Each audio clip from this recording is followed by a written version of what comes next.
안녕하세요, 여러분. 지금 보시는 곳은 강원도의 한 폐교입니다.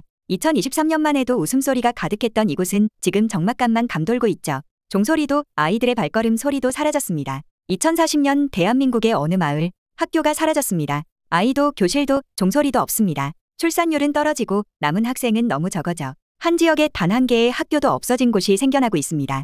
대신 아이들은 집에서 AI 선생님과 수업을 듣고 가상 공간에서 친구를 만납니다. 우리가 알던 학교의 모습은 이제 점점 사라지고 있습니다. 오늘은 2040년 우리가 경험하게 될 미래 교육의 모습을 10가지 주제로 나눠 살펴보겠습니다. 지금부터 시작합니다. 2040년에는 전통적인 학교 건물의 개념이 완전히 바뀌었습니다. 지금 우리가 생각하는 학교라는 곳은 교실, 복도, 운동장이 있는 특정 건물이죠. 근데 미래에는 그런 모습을 찾아보기 힘들어요. 특히 농어촌 지역에서는 학생 수가 너무 적어서 학교를 유지하는 것 자체가 비효율적이 되었습니다. 서울 같은 대도시에도 많은 교실이 있던 학교들이 이제는 몇 개의 교실만 사용하고 있어요. 나머지는 뭐로 바뀌었을까요? 커뮤니티 센터, 노인 복지시설, 스타트업 인큐베이팅 공간 등으로 변신했습니다. 학교 건물은 이제 학습허브라는 이름으로 다양한 세대가 함께 사용하는 복합 공간이 되었어요. 어르신들이 태블릿으로 온라인 강의를 듣는 동안 옆방에서는 초등학생들이 실험을 하고 또 다른 공간에서는 청년 창업가들이 회의를 하는 시기죠. 제 어릴 때는 학교에 어른들이 들어오면 왜 왔지? 하고 의아해했는데 이제는 학교에 어른만 있고 아이들이 없어서 더 이상해졌네요. 2040년에는 모든 학생이 자신만의 AI 교사를 갖게 되었습니다. 이름하여 에듀메이트라고 불리는 이 AI는 학생의 성격, 학습 스타일, 강점과 약점을 완벽히 파악하고 맞춤형 교육을 제공합니다. 에듀메이트는 단순히 지식만 전달하는 게 아니라 아이의 감정 상태까지 분석해요. 오늘 아이가 슬퍼 보이면 오늘은 기분이 안 좋아 보이네. 먼저 가벼운 명상부터 시작해볼까? 라고 제안하기도 하죠. 재밌는 건 이 AI 교사들이 유명 인물이나 캐릭터의 모습을 하고 있다는 거예요. 아인슈타인에게 물리를 배우고 세종대왕에게 한글을 배우고 심지어 뽀로로에게 영어를 배우는 아이들도 있습니다. 한 학부모는 이렇게 말했어요. 우리 아이가 아침마다 오늘은 뉴턴 선생님과 수업이야 하면서 신나게 일어나요. 제가 어릴 땐 상상도 못했던 일이죠. 물론 초기에는 논란도 많았습니다. 기계가 어떻게 인간 교사를 대체해? 하는 반발이 컸죠. 하지만 지금은 AI 교사와 인간 교사가 협력하는 모델이 자리 잡았어요. 인간 교사는 더 깊은 사고력과 창의성, 인성 교육에 집중하고 반복적인 지식 전달과 개인 맞춤형 피드백은 AI가 담당합니다. 2040년에는 메타버스 속가상 교실이 일상이 되었습니다. 아이들은 아침에 일어나 특별한 안경이나 콘택트 렌즈를 끼고 가상 교실로 등교합니다. 이 가상 교실은 정말 놀랍습니다. 역사 시간에는 고대 로마로 순간 이동해서 콜로세움을 직접 걸어다니며 수업을 듣고 과학 시간에는 우주 공간으로 날아가 행성들 사이를 탐험합니다. 생물 시간에는 자신의 몸속으로 들어가 심장이 뛰는 모습을 직접 관찰하기도 해요. 한 10대 학생은 이렇게 말했습니다. 옛날에는 교과서에서 이디로 봤던 걸 이제는 직접 체험하니까 훨씬 기억에 잘 남아요. 저는 역사를 정말 싫어했는데 타임머신 타고 고려시대로 가서 수업하니까 갑자기 재밌어졌어요. 물론 이런 가상교실에도 규칙은 있습니다. 수업 중에 아바타를 자꾸 바꾸거나 다른 친구들의 학습을 방해하면 가상교무실로 불려가게 되죠. 아, 그리고 요즘 학생들 사이에서는 가상땡땡이라는 신종 비행도 생겼다고 해요. 몸은 가상교실에 있는데 정신은 다른 가상세계에서 놀고 있는 거죠. 몸만 학교에 두고 만화책 읽던 제 시절과 비슷한데 기술만 발전했네요. 2040년에는 모든 학생이 자신만의 맞춤형 교육과정을 따릅니다. 표준화된 교과과정이란 개념이 사라진 거죠. 지금은 같은 나이의 아이들이 거의 같은 내용을 배우잖아요. 하지만 미래에는 AI가 각 학생의 관심사, 학습 속도, 강점을 분석해서 완전히 개인화된 학습 경로를 만들어줍니다. 예를 들어 로봇에 관심이 많은 아이는 수학, 물리, 코딩을 로봇 제작이라는 맥락에서 배우고 환경에 관심 있는 아이는 같은 과목을 환경 문제 해결이라는 맥락에서 배우는 거죠. 같은 지식이라도 아이마다 다른 방식으로 접근합니다. 이런 시스템에서는 학년이란 개념도 흐릿해졌어요. 어떤 아이는 수학은 고등학교 수준, 언어는 중학교 수준, 사회는 초등학교 수준으로 자신의 페이스에 맞게 공부합니다. 더 이상 왜 이걸 배워야 해요? 라는 질문도 없어졌죠. 모든 학습이 자신의 관심사와 연결되기 때문입니다. 한 교육 전문가는 이렇게 말했습니다. 2020년대 교육이 공장식 대량 생산 방식이었다면 2040년 교육은 맞춤형 명품 제작과 같습니다. 모든 아이가 자신만의 독특한 교육을 받는 거죠. 2040년에는 시험이라는 개념이 완전히 바뀌었습니다. 더 이상 모든 학생이 같은 날, 같은 시간에 같은 문제를 푸는 일이 없어졌어요. 대신 AI는 학생들의 일상적인 학습 활동을 지속적으로 분석하면서 실시간으로 평가합니다. 얼마나 빨리 문제를 풀었는지, 어떤 오류를 반복하는지, 어느 부분에서 창의적인 접근을 했는지 등을 세밀하게 기록하죠. 수능? 그런 건 2030년대 초반에 이미 사라졌습니다. 이제는 디지털 포트폴리오가 대세예요. 학생들은 자신이 만든 프로젝트, 해결한 문제, 작성한 에세이 등을 디지털 포트폴리오에 계속 추가합니다. 대학은 이 포트폴리오를 보고 학생의 역량과 성장 과정을 평가하죠. 수능이 없어진 걸 들으니 부럽죠? 저도 그 스트레스에서 해방됐으면 좋았을 텐데.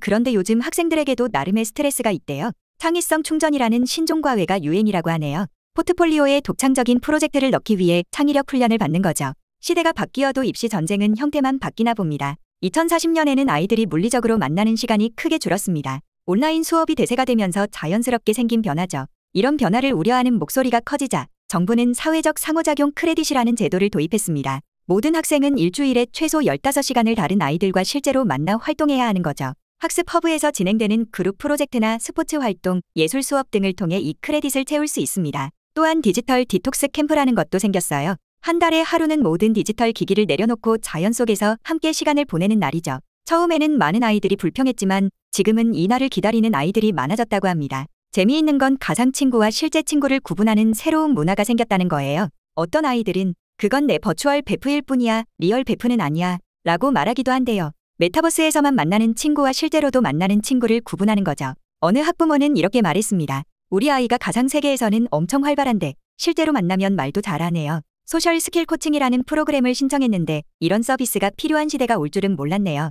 2040년에는 언어 교육이 완전히 달라졌습니다. 실시간 번역 기술이 완벽에 가까워지면서 외국어를 배워야 한다는 개념 자체가 변했어요. 모든 학생은 글로벌 커뮤니케이션 이어폰을 가지고 있는데 이 기기는 100개 이상의 언어를 실시간으로 번역해줍니다. 따라서 기술적으로는 외국어를 배울 필요가 없어진 거죠. 하지만 교육자들은 언어가 단순한 의사소통 도구 이상이라는 점을 인식했습니다. 언어는 문화와 사고방식을 담고 있으니까요. 그래서 이제 언어 교육은 문화적 이해와 다양한 사고방식 습득에 초점을 맞추고 있어요. 예를 들어 영어 수업은 단순히 문법과 단어를 외우는 게 아니라 영어권 문화의 특성과 가치관을 이해하는 방향으로 바뀌었습니다. 학생들은 다양한 문화권의 가상 가정에 방문해 그들의 일상을 체험하기도 하죠. 제가 학교 다닐 때는 영어 정복이라는 말이 유행했는데 요즘은 문화 내비게이션이 트렌드라고 하네요. 너 몇 개 문화 내비게이션 했어? 라고 물어본다고요. 그러니까 몇 개의 문화권을 이해하고 그 안에서 자연스럽게 소통할 수 있느냐를 묻는 거죠.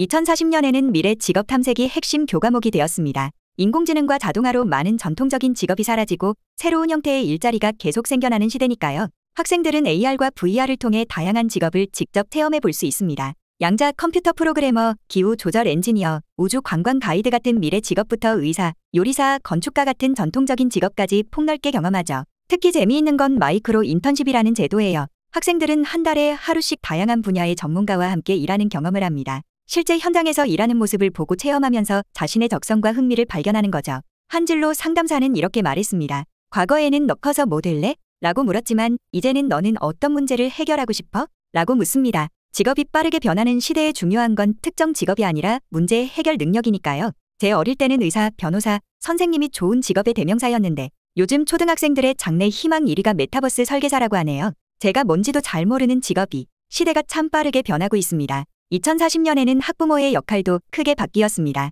집이 학교가 되면서 부모는 이제 학습 코디네이터라는 새로운 역할을 맡게 됐어요. 부모들은 정기적으로 디지털 페어런팅 교육을 받습니다. 아이의 디지털 학습 환경을 어떻게 관리할지, 가상 세계에서의 안전을 어떻게 확보할지, AI 교사와 어떻게 효과적으로 소통할지 등을 배우는 거죠. 또한 가정학습 환경 컨설턴트라는 새로운 직업도 생겼습니다. 이들은 각 가정을 방문해 아이에게 최적화된 학습 공간을 설계하고 필요한 디지털 기기와 소프트웨어를 추천해 줍니다. 한 학부모는 이렇게 말했어요. 처음에는 너무 부담스러웠어요. 제가 교사도 아닌데 갑자기 아이 학습을 관리해야 한다니. 하지만 지금은 오히려 아이와 더 많은 시간을 보내게 되어 좋아요. 함께 배우고 성장하는 느낌이죠. 재미있는 건 등교 스트레스가 접속 스트레스로 바뀌었다는 거예요.